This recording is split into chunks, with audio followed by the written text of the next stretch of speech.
नीटच्या पेपरफुटी प्रकरणामुळे देशभरात संतापाची लाट आहे। केंद्र सरकार आणि कॉक्रोच जनता पार्टी यांच्यातील संघर्ष अधिक तीव्र झालाय। केंद्रीय शिक्षण मंत्री धर्मेंद्र प्रधान यांनी राजीनामा द्यावा या मागणीसाठी सीजेपीकडून दिल्लीतील जंतर मंतरवर गेल्या महिनाभरापासून आंदोलन सुरू आहे। या आंदोलनादरम्यान सीजेपीनं संसदेकडे मोर्चा काढण्याचाही प्रयत्न केला होता, मात्र मोर्चा दरम्यान पोलिसांकडून आंदोलकांवर अमानुष लाठीचार्ज करण्यात आल्यानंतर हा विषय आणखीनच चिघळला। देशभरातील विद्यार्थी रस्त्यावर उतरल्यानंतर अखेर सरकारला एक पाऊल मागे घ्यावं लागलं।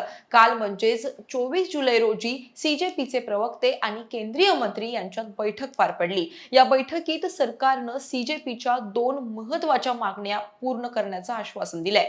काल बंद दाराआड कोणत्या मागण्या पूर्ण करण्याचं आश्वासन सरकारने दिलं, त्यावर सीजेपीची भूमिका काय आहे आणि सगळ्यात महत्त्वाचं धर्मेंद्र प्रधान यांचा राजीनामा होणार की नाही, हे सगळं आपण पुढच्या काही मिनिटात समजून घेणार आहोत। नमस्कार, मी अक्षता, आपण पाहताय मुंबई आउटलुक।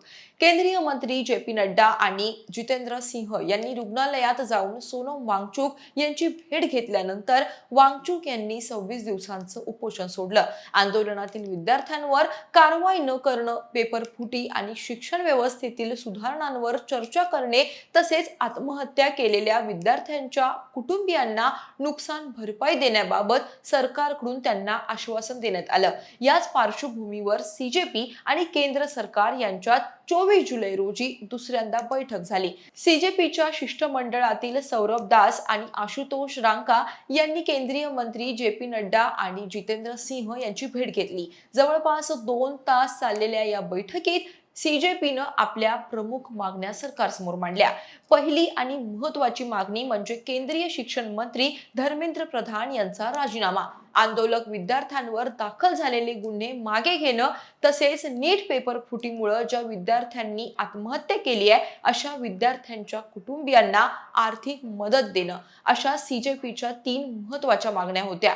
या बैठकीनंतर सीजेपीच्या म्हणण्यानुसार सरकारनं 3 पैकी 2 मागण्यांवर सकारात्मक भूमिका घेतली आहे, मात्र धर्मेंद्र प्रधान यांच्या राजीनाम्याच्या मागणीवर अद्याप सहमती झालेली नाहीये। त्यामुळे सीजेपीनं आपली भूमिका कायम ठेवत आंदोलन सुरूच ठेवण्याचा निर्णय घेतलाय।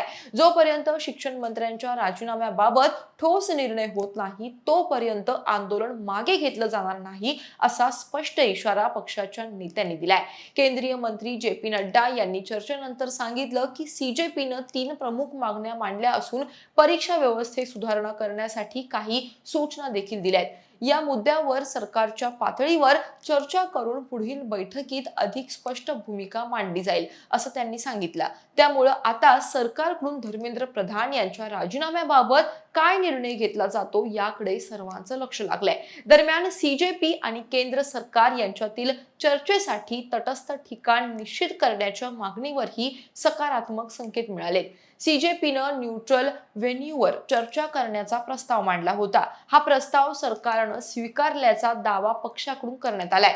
नवी दिल्लीतील कॉन्स्टिट्यूशन क्लब ऑफ इंडियामध्ये पुढील चर्चा होण्याची शक्यता आहे। सीजेपीचे मुख्य प्रवक्ते सौरभ दास यांनी सांगितलं की तटस्थ ठिकाणी चर्चा करण्याचा प्रस्ताव सरकारनं मान्य केल्याचं पक्ष स्वागत करतो, मात्र पक्ष आपल्या प्रमुख मागण्यांवर कोणतीही तडजोड करणार नसल्याचं सुद्धा त्यांनी स्पष्ट केलं।